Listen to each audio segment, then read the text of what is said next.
तर वर्षातल्या पहिल्या सूर्यग्रहणाला अवघे काही तास बाकी आहे। पंचांगानुसार आज हे सूर्यग्रहण पार पडणार आहे। माघ अमावस्येला दिसणारे हे सूर्यग्रहण कंकणाकृती असेल। हे ग्रहण दुपारी 3:26 सुरू होईल आणि संध्याकाळी 7:57 असेल। आकाशात यावेळी रिंग ऑफ फायर दिसणार आहे आणि त्याचा काळ सुमारे 1:52 असेल। तेव्हा 2 मिनिट दिवसा पूर्णपणे अंधार असणार आहे। हे सूर्यग्रहण प्रामुख्याने अंटार्क्टिका, आफ्रिकेचा काही भाग आणि दक्षिण अटलांटिक महासागरावर दिसेल।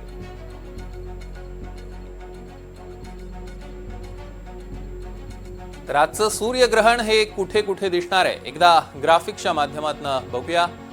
कंकणाकृती सूर्यग्रहण भारतात दिसणार नाही। कुंभ राशीसाठी त्रासदायक आहे हे सूर्यग्रहण। दुसरं सूर्यग्रहण भारतात दिसणार नाही। कर्क राशीसाठी अशुभ असणार आहे। 12 ऑगस्टला ते असेल। यंदा किती ग्रहण आहेत ते आपण आधी बघतोय। 3 मार्चला वर्षातलं पहिलं चंद्रग्रहण असेल। होलिका दहनाच्याच दिवशी ग्रहण कन्या राशीसाठी वाईट आहे। दुसरं चंद्रग्रहण मीन राशीसाठी अशुभ असणार आहे 28 ऑगस्टला। यंदाची वर्षभरातली ग्रहणं आपण बघतोय।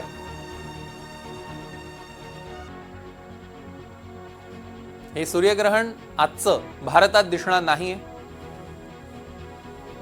दक्षिण अमेरिका, आफ्रिकेतील काही भाग तिथे हे दिसू शकतं। अटलांटिक महासागर परिसरात दिसणार आहे। झिम्बाब्वे, दक्षिण आफ्रिका, झांबिया इथे सुद्धा सूर्यग्रहण दिसेल। मोझांबिक, मॉरिशस, टांझानिया, अंटार्क्टिका प्रदेशात सुद्धा दिसेल।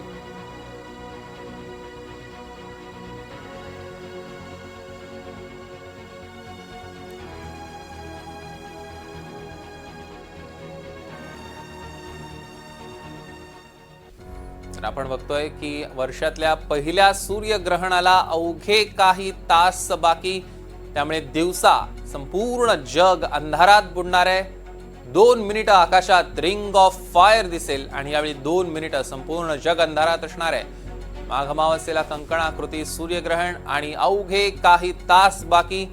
या सूर्यग्रहणाचा काळ सुमारे 1:52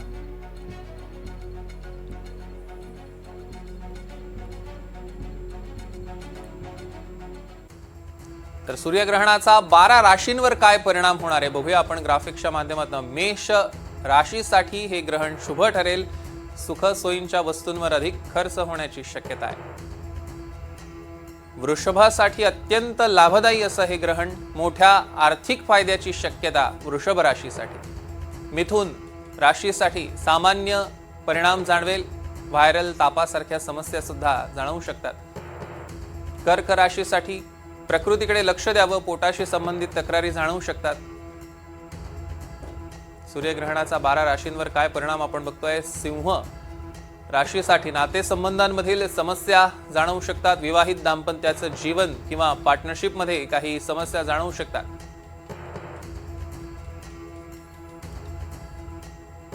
कन्या राशीसाठी थोड्या प्रमाणात मानसिक त्रास आज सहन करावा लागू शकतो। तूळ भावनिक संवेदनशीलतेत वाढ होऊ शकते। अति हळवेपणा। वृश्चिक राशीसाठी पोटाशी संबंधित समस्या, एखाद्या गोष्टीच्या संसर्गाचा देखील धोका आहे। धनु राशीसाठी सूर्यग्रहणानंतर अहंकारावर नियंत्रण ठेवावं, अन्यथा नुकसान होण्याची शक्यता आहे। मकर राशीसाठी आर्थिक दृष्ट्या शुभ धनलाभ होईल, पण घाईघाईत निर्णय घेणं टाळायचं आहे। कुंभ राशीसाठी थंडीपासून स्वतःचा बचाव करा। कंबरदुखीचा त्रास जाणवू शकतो। मीन राशीसाठी सूर्यग्रहणाचा अधिक प्रभाव आहे। प्रत्येक काम अगदी सावधगिरीने आणि समजूतदारपणे करायचं आहे। या सूर्यग्रहणाचा 12 राशींवरचा परिणाम आपण बघितलेला आहे।